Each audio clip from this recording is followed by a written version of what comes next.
2 Rois chapitre 7, du 3e au 20e verset, je vais lire au nom de Jésus. Venant avec des chars et des chevaux, les Syriens s'étaient dit l'un à l'autre: le roi d'Israël a certainement enrôlé contre nous les rois des Hittites et les rois des Égyptiens. Ils viennent nous attaquer. Ainsi, pour sauver leur vie, ils se levèrent et s'enfuirent à la tombée de la nuit, abandonnant leurs tentes, leurs chevaux, leurs ânes et laissant leur camp tel quel. Lorsque les lépreux furent donc arrivés à la limite du camp, ils entrèrent dans une tente où ils mangèrent et burent ce qu'ils y trouvèrent. Puis ils emportèrent de l'argent, de l'or et des vêtements pour les cacher ailleurs. Ensuite, ils revinrent et pénétrèrent sous une autre tente. Ils prirent ce qu'ils trouvèrent et allèrent encore le cacher. Puis ils se dirent l'un à l'autre: ce jour est un jour de bonne nouvelle. Si nous gardons cette bonne nouvelle pour nous et nous attendons qu'il fasse jour pour la publier, le châtiment nous atteindra. Venez maintenant, allons prévenir le palais royal. Ils retournèrent à la ville et appelèrent les sentinelles. Ils leur firent ce rapport: nous avons poussé jusqu'au camp des Syriens et voici qu'il n'y a plus personne. On n'y entend plus une seule voix humaine. Il reste seulement des chevaux et des ânes attachés. Les tentes ont été abandonnées telles quelles. Les sentinelles de la porte appelèrent quelqu'un de l'intérieur pour transmettre la nouvelle au palais royal. Le roi se leva au milieu de la nuit et dit à ses ministres: à mon avis, voici ce que les Syriens sont en train de machiner contre nous. Ils savent que tous sommes affamés, nous sommes affamés. C'est pourquoi ils ont quitté leur camp pour se cacher dans la campagne. Ils doivent se dire: les assiégés vont sortir de la ville, alors nous les saisirons vivants et nous pénétrerons dans la ville. L'un des ministres proposa la chose suivante: on pourrait envoyer quelques hommes et 5 chevaux qui nous restent encore dans la ville. Nous n'avons rien à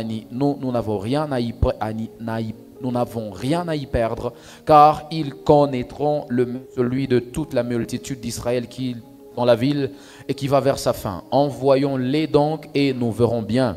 On équipa donc 2 chars attelés de chevaux et le roi envoya une patrouille à la recherche de l'armée syrienne en leur disant d'aller voir ce qui se passait. La patrouille suivit les traces de l'armée syrienne jusqu'au Jourdain. Les hommes virent la route toute jonchée de vêtements et de matériel que les Syriens avaient abandonné dans leur précipitation. Ils revinrent faire leur rapport au roi. Alors le peuple de Samarie se précipita vers le camp des Syriens pour piller.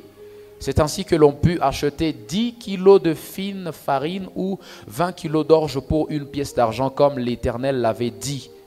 Le roi avait chargé son aide de camp qui l'accompagnait de surveiller la porte de la ville, mais celui-ci fut piétiné par la foule et il mourut, comme l'homme de Dieu l'avait annoncé au moment où le roi était venu le trouver. En effet, c'est à ce moment qu'il avait dit au roi: demain à 7 heures, sur la place de Samarie, à la porte de la ville, on pourra acheter 20 kilos d'orge et 10 kilos de fine farine pour 1 pièce d'argent.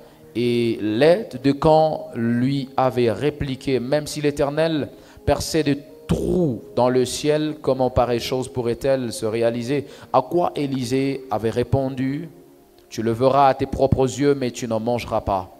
C'est bien en effet ce qui lui arriva. La foule le piétina à la porte de la ville et il mourut. C'est la parole de Dieu. Est-ce qu'on peut l'acclamer ce matin? Pendant qu'on est en train de reprendre place, est-ce qu'on peut... Alléluia. Alléluia.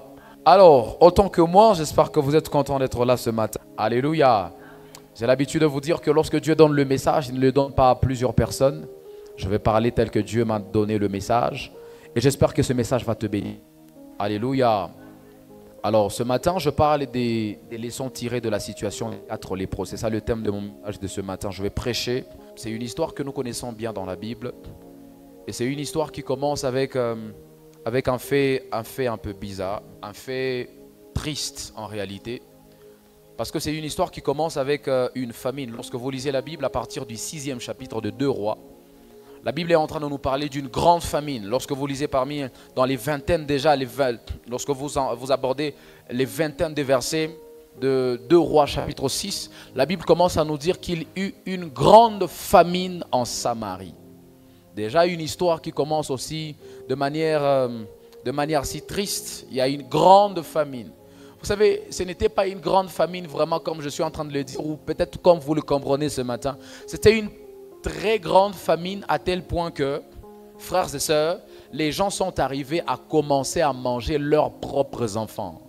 Vous voyez cette histoire-là qui a commencé dans le 6e chapitre. Il y a une femme qui dit, bon voilà, il y a 2 femmes qui se conviennent. Là, je suis en train de vous ramener dans le contexte. Il y a 2 femmes qui se conviennent et qui se disent, bon voilà, on va manger nos 2 fils. On va manger nos fils.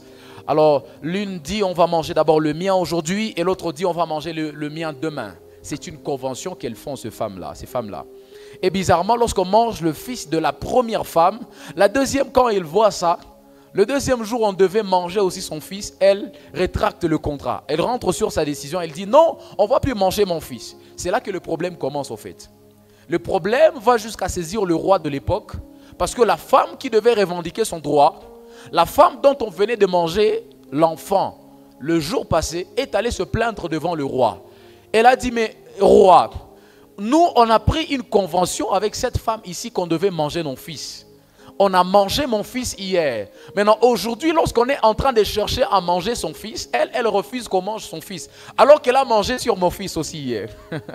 Elle a mangé aussi à mon fils hier. Aujourd'hui, quand on veut manger son fils, elle refuse. Elle dit, mais ça c'est un problème sérieux. C'est là que le problème commence en fait. C'est là que les faits commencent. Le roi est très irrité. La Bible déclare qu'il déchire ses habits. Et c'est quand il déchire ses habits que quelque part il va faire un vœu. Il va faire en fait une imprécation. Il est en train de dire que le Seigneur me punisse si aujourd'hui la tête du prophète Élie reste encore sur son cou. Pourquoi? Parce que c'est un prophète en fait qui est censé nous parler de la part de Dieu. Comment tout un peuple peut vivre une telle chose alors que nous avons un prophète dans la ville? C'est comme ça que le roi, lorsqu'il fait cette imprécation-là, il envoie un serviteur. Là, nous quittons maintenant le 6e chapitre pour entrer dans le 7e chapitre où nous sommes. Lorsqu'on entre dans le 7e chapitre, c'est pas là que ça commence parce que c'est un chapitre de 20 versets. Le serviteur que le roi envoie auprès du prophète Élie dans sa maison, en fait, c'est pour aller normalement lui ôter la vie, tel que le prophète est en train de le dire. Lorsque le serviteur arrive dans la maison du prophète, la Bible déclare que le prophète avait déjà par parole de connaissance su qu'il y a quelqu'un qui était en train de venir de la part du roi pour venir lui arracher la vie.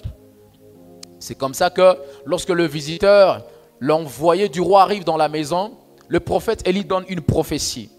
Oh mon Dieu, le prophète Élie donne une prophétie selon laquelle demain, il dit demain à 7 heures, c'est-à-dire demain à la même heure à laquelle il était en train de parler. Alléluia. C'est-à-dire s'il s'agissait de 9 heures, il était en train de dire demain encore à 9 heures. On va vendre, il a parlé, il dit en fait, je vais paraphraser parce que je n'ai pas de précision, je n'ai pas bien retenu ça. Il dit demain à 7 heures même, on va diminuer les prix de la nourriture. La nourriture va tellement baisser de prix que tout le monde va manger. Alors que la nourriture était rare à l'époque. Elle était déjà tellement chère que ce n'est plus tout le monde qui achetait la nourriture. On ne pouvait plus manger à satiété à l'époque. Et puis le serviteur que le roi a envoyé, il dit non. Il dit même si le Seigneur osait, c'est lui qui défie maintenant, il défie en fait le message de Dieu. Il dit même si le roi osait trouer le ciel. Vous voyez ça? C'est le langage qu'il utilise. Il dit même si Dieu osait trouer le ciel. Il dit ça là, ça ne peut plus arriver. C'est-à-dire on était en Samarie dans un état de désespoir très exagéré à tel point que même quand Dieu a parlé, ils n'ont plus cru à la promesse que Dieu avait donnée. Ils n'ont plus cru à la prophétie que Dieu avait donnée. Pourquoi? Parce que les gens souffraient tellement beaucoup. Les gens commençaient à mourir de faim. Les gens commençaient à mourir par cet état-là. C'est comme ça que le prophète Élie dit, d'accord, comme tu doutes du message de Dieu, demain tu vas voir ça, mais tu ne mangeras pas. Alléluia. C'est pourquoi d'entrée de mon message, j'aimerais commencer par vous dire, frères et sœurs, lorsque Dieu vous parle de sa part, n'ayez jamais l'habitude de douter des messages de Dieu. Même quand ça vient de quelqu'un que vous ne respectez pas. Même quand ça vient de quelqu'un, en fait, quelqu'un que vous négligez, quelqu'un que vous ne prenez pas très au sérieux. N'ayez pas l'habitude de négliger les messages de Dieu et surtout de les repousser quand quelqu'un vous dit que c'est Dieu qui lui a dit de vous parler. Quand quelqu'un vous dit que ça, c'est Dieu qui m'a demandé de vous dire, n'ayez pas cette mauvaise habitude de repousser les messages de Dieu. Parce que non seulement vous allez rater l'accomplissement de ce message, mais vous pouvez même mourir de cela. Cet homme-là, il n'avait pas seulement raté l'accomplissement de ce message, parce que nous avons vu dans les derniers versets que nous avons lus que, au-delà de n'avoir pas mangé, c'est-à-dire au-delà de n'avoir pas vécu ce que Dieu avait promis, cet homme-là était mort, parce qu'on l'avait piétiné à la porte. Alléluia.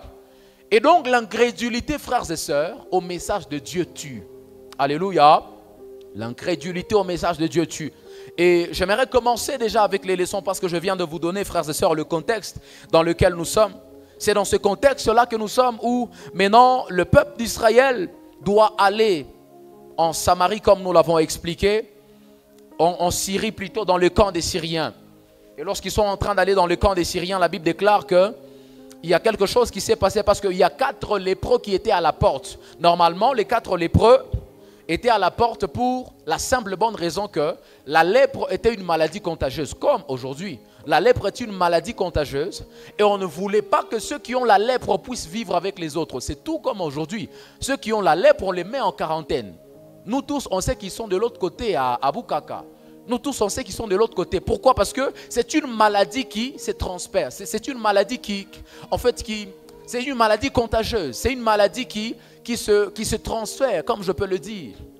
Et on les a mis à côté, on les a mis à l'extérieur. Lorsqu'ils sont à l'extérieur, au nombre de 4, c'est là que l'histoire maintenant va commencer. Alléluia. Donnez-moi un bon amen, je vais commencer à prêcher ce matin. La première leçon que j'aimerais donner, frères et sœurs, et je serai en train de vous ramener de plus en plus dans le contexte, retenez à partir de ce matin, frères et sœurs, que dans la vie, ce n'est pas parce que les gens t'ont rejeté que plus rien de bon ne peut arriver. Alléluia. La Bible déclare que les 4 lépreux ont été mis à côté. La Bible parle d'en dehors de la ville. Ils n'étaient plus dans la ville en fait. Alors qu'ils étaient de la ville. Est-ce que vous comprenez un peu ça? Les 4 lépreux étaient de la ville. Ils faisaient partie des citoyens de Samarie. Mais la Bible déclare, à cause de leur maladie, on les a mis à côté, on les a rejetés. On est allé les jeter un peu comme les déchets qu'on allait jeter. Parce que la Bible déclare que lorsqu'on mangeait dans la ville, ce sont les déchets qu'on allait jeter à l'extérieur. C'est-à-dire, si les 4 lépreux avaient été jetés à l'extérieur de la ville, on les avait considérés comme des déchets. Alléluia. On les avait considérés comme des déchets. Mais ce que j'aime avec Dieu, c'est que ceux qui avaient été considérés comme des déchets, c'est à ces premiers, c'est à cela que le bonheur en fait avait été annoncé même à la ville qui était encore, à ceux qui étaient encore dans la ville. Alléluia. La Bible déclare, frères et sœurs, que c'est à ces hommes ici que Dieu fait premièrement du bien dans toute la Samarie. Il y a des gens qui étaient dans la ville, mais à qui Dieu n'avait pas fait du bien. Pourtant, il y a ceux qui étaient à l'extérieur, ceux à qui Dieu avait fait du bien. Eux, ils étaient à l'extérieur, ils n'étaient même pas dans la ville. Mais c'est à eux que Dieu vient faire du bien. Pourquoi? Parce que ce n'est pas parce que les hommes t'ont rejeté que Dieu ne peut plus faire du bien pour toi. Que quelque chose de bon ne peut plus t'arriver. Alléluia. Je parle à quelqu'un ici qui est négligé. Je parle ici à quelqu'un qu'on ne respecte pas. Quelqu'un à qui on a déjà dit qu'il ne représente rien dans un club, dans un groupe, dans une famille. Peut-être que même c'est dans ta famille. J'ai vu des gens à qui on a déjà dit dans cette famille, toi tu es nul, tu es inutile. Tu ne contribues à rien dans cette famille. D'ailleurs, même si tu n'étais pas là, c'est comme si rien n'allait changer. Je parle à quelqu'un ce matin, j'aimerais te dire, même si les hommes t'ont rejeté, il y a quelque chose de bien que Dieu prévoit pour toi. Alléluia. Parce que ce n'est pas parce que les hommes te rejettent que quelque chose de bon ne peut plus t'arriver. Alléluia. Retenez la deuxième leçon ce matin, frères et sœurs, que Dieu est tellement bon et juste qu'il peut faire en sorte que ceux qui t'ont rejeté et toi, vous soyez tous frappés par un malheur dont toi seul peux apporter la solution. Est-ce que je peux prêcher ce matin? J'étais en train de dire que la deuxième leçon, c'est que Dieu est tellement bon et juste, frères et sœurs, qu'il peut faire en sorte que ceux qui t'ont rejeté et toi, vous soyez tous frappés par un malheur dont toi seul peux apporter la solution. La Bible déclare, frères et sœurs, que la ville de Samarie est frappée de famine. Il y eut une grande famine en Samarie. C'est-à-dire, ceux qui étaient dans la ville, qui avaient rejeté les 4 lépreux, et même les 4 lépreux étaient tous frappés par la famine, n'est-ce pas? Parce que les 4 lépreux vont même nous décrire ça, ils vont même nous donner les détails. Ils vont eux-mêmes dire là où ils sont là-bas à l'extérieur de la ville, ils disent, même dans la ville, si nous rentrons dans la ville, il y a la famine, nous allons mourir aussi là-bas.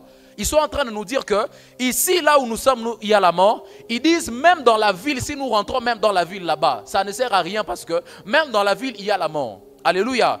Cela veut dire que même ceux qui étaient dans la ville, c'est-à-dire ceux qui avaient rejeté les 4 lépreux, étaient tous frappés par le malheur. Le malheur là s'appelait grande famine. Alléluia. C'est la grande famine qui frappe et ceux qui sont dans la ville et ceux qui sont à l'extérieur de la ville. Mais ce que j'aime avec Dieu, c'est la formule par laquelle il passe pour apporter la solution à ce malheur-là. C'est la formule par laquelle il passe pour apporter la solution à ce problème. Il n'est pas passé par ceux qui avaient rejeté. Il est passé par ceux qui avaient été rejetés. Oh mon Dieu, mon roi. Il n'est pas passé par ceux qui avaient rejeté, mais il est passé par ceux qui avaient été rejetés. Il n'est pas passé par ceux qui étaient à l'intérieur, mais il est passé par ceux qui étaient à l'extérieur. Alléluia. Je suis en train de parler à quelqu'un ici qui est mis à côté par les gens. Toi, on a l'habitude de te dire que tu ne mérites pas d'être dans un tel groupe. On a l'habitude de te dire que toi, tu n'as pas de place telle part. On a l'habitude de te dire que toi, tu n'as pas un tel niveau. On a l'habitude de te dire que toi, tu n'es pas d'une certaine classe sociale. J'ai envie de te dire qu'il y a un temps où Dieu va organiser les circonstances à tel point que vous serez tous frappés par un problème où toi seul tu seras la solution. Un problème dont toi seul tu seras la solution. Je déclare, décrète, établis et prophétise dans le nom de Jésus que partout où on t'a rejeté, un problème s'impose et que toi seul sois la solution à ce problème au nom puissant de Jésus de Nazareth. Je suis en train de demander à Dieu ce matin que partout où on t'a rejeté, partout où on t'a négligé, partout où on t'a mis à l'extérieur, qu'un problème s'impose et que toi seul tu sois la solution à ce problème au nom de Jésus de Nazareth. La Bible déclare que Dieu est passé par ceux qui étaient à l'extérieur de la ville. Alléluia. Parce que c'est ça la formule de Dieu. Voilà pourquoi dans 1 Corinthiens chapitre 1er, 27 et 29, regardez ce que la Bible dit, frères et sœurs. La Bible dit, mais Dieu a choisi les choses folles du monde pour confondre les sages. My God. Il dit, Dieu a choisi les choses faibles du monde pour confondre les fortes. Et Dieu a choisi les choses viles du monde et les celles qu'on méprise, celles qui ne sont point, pour réduire à néant celles qui sont, afin que nulle chair ne se glorifie devant Dieu.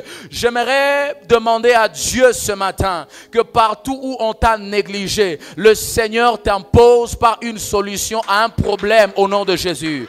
Que le Seigneur t'impose en faisant de toi une solution à un problème au nom de Jésus. Toi qui es le plus bas de ce groupe-là, que le Seigneur impose un problème dans ce groupe-là, au point qu'on va regarder à tout le monde et on va dire, mais qui peut apporter la solution à ce problème? Et on va trouver qu'il n'y a que toi qui peux apporter la solution à ce problème. Je déclare, décrète et établis que cela soit ton partage. Au nom de Jésus de Nazareth, je suis en train de demander que Dieu fasse cela pour toi ce matin. Au nom de Jésus de Nazareth, que cette année le Seigneur procède de cette manière pour t'imposer. Partout où on t'a négligé, partout où on t'a rejeté, partout où on a dit que tu es nul, partout où on a dit que tu ne sers à rien, partout où on a dit que tu n'étais même pas important ou importante, que le Seigneur procède de cette manière cette année 2025. Au nom de... Frères et sœurs, dans 1 Samuel 2, 7 et 8, la Bible dit, l'Éternel appauvrit et enrichit. Il abaisse et il élève. Il dit, de la poussière il retire le pauvre, du fumier il relève l'indigent, pour le faire asseoir avec les grands. Et il leur donne en partage un trône de gloire. Car à l'Éternel sont les colonnes de la terre. Et c'est sur elles qu'il a posé le monde. Au nom de Jésus, je demande à Dieu de te sortir de la poussière pour te faire asseoir avec les grands. J'ai envie de vous donner un secret de la vie, frères et sœurs. Vous savez, l'un des secrets de la vie, je crois même vous l'avoir déjà dit ici. Frères et sœurs, le monde a tellement de problèmes que si Dieu fait de vous la solution à ces problèmes-là, vous allez vous imposer dans des classes sociales. Des gens qui n'ont jamais eu besoin de vous dans les années passées. Ah, je suis en train de dire à quelqu'un, le monde a tellement besoin, en fait, le monde a tellement de problèmes que si Dieu décide de faire de toi une solution à ces problèmes-là, on va t'appeler en France, on va t'appeler en Chine, on va t'appeler à Dubaï, on va t'appeler en Amérique, alors que tu n'as jamais fait même les études pour lesquelles on est en train de t'appeler. Juste parce que Dieu a fait de toi une solution. Alléluia. Je demande avec le Saint-Esprit ce matin que Dieu fasse de toi une solution en cette année 2025. Je ne suis pas en train de demander que Dieu fasse de toi une solution seulement à tes problèmes, mais qu'il fasse de toi une solution même aux problèmes de ta famille, même aux problèmes de ton entourage, même aux problèmes de tes ennemis, même aux problèmes de tes ennemis. Au nom de Jésus de Nazareth, je demande que Dieu fasse de toi la solution, même aux problèmes de tes ennemis, au nom de Jésus. Partout où ils avaient dit qu'ils n'auront jamais besoin de toi, qu'ils te cherchent obligatoirement, parce qu'ils trouveront qu'il n'y a que toi qui as la solution à ce problème, parce qu'ils trouveront que ce n'est que toi qui as la clé, qui possède la clé pour cette porte qui se trouve devant eux. Au nom de Jésus, je déclare, je décrète, j'établis et je prophétise que Dieu fera de la sorte en cette année 2025 pour toi. Qui m'a dit Amen ce matin? Dis encore Amen ce matin. J'aimerais que tu puisses noter très bien ce matin, frères et sœurs, que dans la sagesse de Dieu, parfois le rejet devient la bonne formule pour élever une personne. Est-ce que je peux prêcher ce matin comme je le sens dans mon esprit? Frères et sœurs, dans la sagesse de Dieu, parfois le rejet devient la bonne formule pour élever une personne. Voilà pourquoi j'ai envie de dire à quelqu'un, calm down, calme-toi. Ce n'est pas toutes les fois qu'on t'a rejeté que tu as le droit de pleurer. Il y a des fois quand on te rejette, c'est pour te donner en fait accès maintenant à ce que Dieu a prévu pour toi. Est-ce que je parle à quelqu'un ce matin? Joseph, ce n'est pas pour rien que tes frères t'ont rejeté. Ce n'est pas pour rien que même la maison de Potiphar t'a chassé. En fait, pour Joseph, le rejet était la bonne formule par laquelle Dieu était en train de passer. Le rejet pour Joseph, c'était la bonne formule que Dieu était en train d'appliquer pour le faire entrer à la royauté, pour faire de lui le premier ministre d'Égypte. Je demande à ce que cette année 2025, tu connaisses des rejets qui te feront entrer dans ta gloire. Je demande à Dieu que tu connaisses des rejets, des personnes que tu pensais être même importantes pour toi, des personnes que tu pensais même être indispensables dans ta vie. Que Dieu permette à ce que ces personnes-là te lâchent afin de te laisser entrer dans ta gloire. J'ai envie de dire à quelqu'un, il y a certaines relations que tu penses être importantes alors qu'elles t'empêchent d'entrer dans la vraie gloire, dans ta destinée. Il y a certaines relations que tu penses être importantes alors que ces personnes-là t'empêchent de vivre ce pourquoi Dieu t'a envoyé sur la terre. Voilà pourquoi même s'il t'a donné l'argent, je demande à Dieu ce matin qu'il te lâche au nom de Jésus. Je dis, même si c'était une personne très confidentielle, même si c'était une personne très bonne, très gentille avec toi, qu'elle te lâche cette année au nom de Jésus, afin que tu entres dans ta destinée. Est-ce que je parle à quelqu'un ce matin? Frères et sœurs, dans la sagesse de Dieu, des fois le rejet c'est la bonne formule pour emmener l'homme à vivre dans sa gloire. Alléluia. La troisième leçon pour nous ce matin, frères et sœurs, c'est que dans la vie, la pire erreur qu'on peut commettre, c'est de s'habituer tellement au malheur jusqu'à croire qu'elle est l'image de la vie, que telle est l'image de la vie et commencer à travailler en fonction de cela. Alléluia. Lorsque je parlais du rejet, vous avez vu dans le contexte où nous sommes, frères et sœurs, où on a rejeté les 4 lépreux, on les a mis à l'extérieur, on les a mis à la porte, mais en réalité, c'était une façon de les laisser entrer dans leur destinée. C'était une façon de les emmener à ce pourquoi Dieu les avait emmenés en Samarie. Alléluia. Et j'étais en train de dire, alors tout à l'heure, que dans la vie, la pire erreur qu'on peut commettre, c'est de s'habituer tellement au malheur, jusqu'à croire que telle est l'image de la vie, et commencer même à travailler en fonction de cela. Frères et sœurs, j'ai envie de vous donner un conseil ce matin. Ce sont des leçons que j'ai tirées de cette situation des lépreux, des 4 lépreux. Ne vous habituez jamais au malheur dans la vie. Alléluia. Ne vous habituez jamais tellement au malheur jusqu'à penser que telle est l'image de la vie. Vous savez, il y a des gens aujourd'hui qui sont tellement habitués au malheur, ils sont tellement habitués à la trahison qu'ils pensent que tout le monde est traître. Il y a des gens qui sont tellement habitués à l'infidélité qu'ils commencent à penser que tout le monde est infidèle. Il y a des gens qui sont tellement habitués, à la méchanceté. Chez lui, tout le monde est méchant, qu'ils commencent à penser que même à l'église, tout le monde est méchant. Il y a des gens qui sont tellement habitués à l'escroquerie qu'il a commencé à penser que même les pasteurs sont escrocs. J'ai même envie de vous dire ça. La plupart des gens qui vous disent que les pasteurs sont escrocs là-bas, ce sont des gens qui vivent dans un environnement des escrocs. Alors tellement ils sont habitués au malheur, ils pensent que tout le monde est escroc dans tout ce qu'il fait. Alléluia. Et ne pensez jamais que la vie est comme ça, mes frères. Ne vous habituez jamais à la vie jusqu'à penser que telle est l'image de la vie. J'ai envie de désillusionner quelqu'un. Je te ramène maintenant dans la Bible. La Bible dit que les projets que Dieu a fait pour toi ne sont pas des projets de malheur. Ce sont des projets de paix. Je ne sais pas pourquoi, lorsque toi tu vis, tu ne vois que le malheur. Je ne sais pas pourquoi, lorsque toi tu regardes les gens, tu ne vois que des infidèles. Toi, lorsque tu regardes les gens, tu ne vois que des menteurs. Tu ne vois que des escrocs. Tu ne vois que, je ne sais pas, des gens qui ne sont pas intègres. Tu ne vois que des déloyaux. Ce n'est pas ça l'image de la vie. Lorsque Dieu créait la vie, frères et sœurs, Dieu nous a créés pour être dans le repos. Est-ce que je parle à quelqu'un? Dieu nous a créés dans un projet de paix. Il ne nous a pas créés pour souffrir, mes frères. Est-ce que je parle à quelqu'un ce matin? Voilà pourquoi même dans ta façon de travailler, tu ne dois pas travailler en fonction de ça. Il y a des gens qui ont arrêté de travailler juste parce qu'ils savent que c'est comme ça la vie. Lui, il a normalisé la souffrance. Il a normalisé le malheur. Il pense que quand il souffre, c'est ça maintenant la normalité de la vie. C'est ça maintenant l'équilibre dans la vie. Ce n'est pas ça, frère. Ce n'est pas ça, ma soeur. La souffrance n'est pas ton partage. Est-ce que je parle à quelqu'un ce matin? Je dis bien, la souffrance n'est pas ton partage. Le malheur n'est pas ton partage. Les déceptions ne sont pas ton partage. La trahison n'est pas ton partage. Ce n'est pas ça l'image de la vie. Ça, c'est une fausse image que Satan a donnée à la vie. Ce n'est pas ça l'image que Dieu avait donnée à la vie. Alléluia. Voilà pourquoi lorsque tu vis ces choses-là, le conseil que je te donne, tu dois te fatiguer de ça. Ah, regarde ton voisin, dis-lui voisin. Tu dois te fatiguer de ça. Alléluia. Tu dois te fatiguer de ça. Et c'est même le cas des 4 lépreux. Ils m'ont donné une très bonne leçon. Ils sont quelque part là-bas. En réalité, ils étaient en train de souffrir. Je vous l'ai prouvé, n'est-ce pas? Ils étaient tous frappés par un malheur. Le même malheur qui frappait même ceux qui étaient dans la ville à Samarie. La Bible déclare que les 4 lépreux se disent à eux-mêmes. C'est pas là même que nous avons commencé. Ils commencèrent à se dire l'un à l'autre. Resterions-nous ici jusqu'à ce que nous puissions mourir. C'est-à-dire là, ils commençaient à être fatigués par le malheur. Je demande à l'Esprit de Dieu de susciter en toi un désir qui t'amènera à être fatigué. Fatigué des déceptions de la vie. Fatigué de cette paresse. Fatigué de l'infidélité. Fatigué de l'escroquerie. Fatigué du mensonge.